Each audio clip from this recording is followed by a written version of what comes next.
You ask Tiger to solve. This deals with linear equations with one unknown. The final result is b equals 1 over 16. Let's solve it step by step. Simplify the expression. Group like terms. Simplify the arithmetic. Isolate the b. Multiply both sides by 2b. Expand the parentheses. Multiply the coefficients.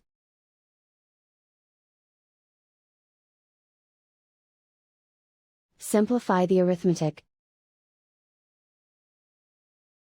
Multiply the coefficients.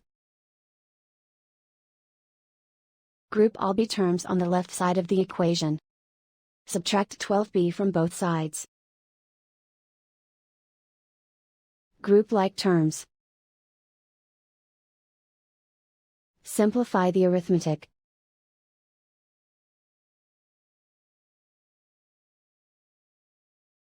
Group all constants on the right side of the equation.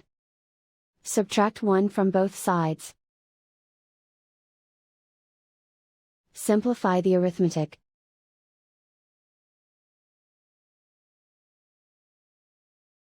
Isolate the b. Divide both sides by -16. Cancel out the negatives. Simplify the fraction. Cancel out the negatives. And so the final result is b equals 1 over 16.